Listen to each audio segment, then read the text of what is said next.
Il est 8h30. Comme convenu, l'équipe d'installateurs de la société Placement Solaire est à pied d'œuvre. Le client, alimenté en triphasé, a signé un bon de commande pour 23 panneaux, dont 4 seront posés à l'arrière et 19 sur l'avant du toit.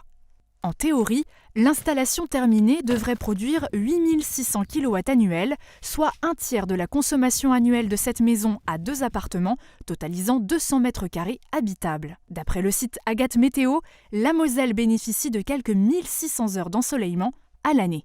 On a à peu près le taux d'ensoleillement de Marseille il y a 10 ans, on a gagné 200 heures en 10 ans. De plus, chez nous, il fait assez frais, ce qui fait que les panneaux produisent mieux.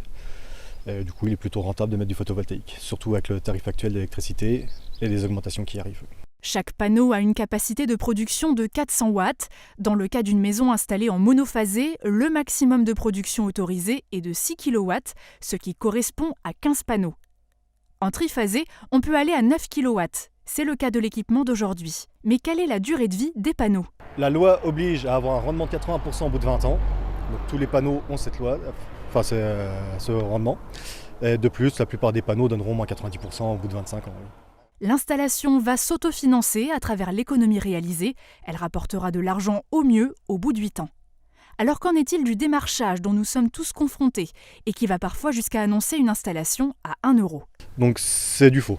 Il y a beaucoup d'arnaques sur tout ce qui est pub sur Internet. La seule prime qui reste, c'est la prime d'investissement d'EDF. Je conseille à tout le monde qui veut faire du photovoltaïque de faire plusieurs devis, de chercher du local pour vraiment comparer. L'équipe est très organisée. Pendant que les uns s'affairent à la pause, Kevin Sherman s'occupe de la liaison vers le tableau électrique. Au final, l'installation est assez simple.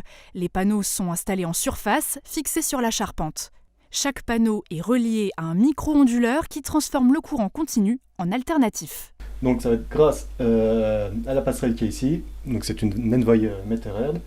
Elle permet de voir chaque micro-onduleur qui communique avec, donc de voir la production, de voir la consommation directe de l'habitation grâce aux pinces de mesure qu'on a remis à l'entrée du coffret.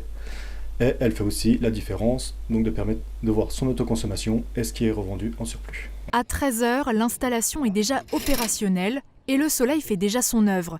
Une application très simple permet de suivre sur son smartphone l'autoconsommation et la revente à EDF. Au bout de 30 jours d'exploitation, le client a consommé 2 MW et en produit 1,1.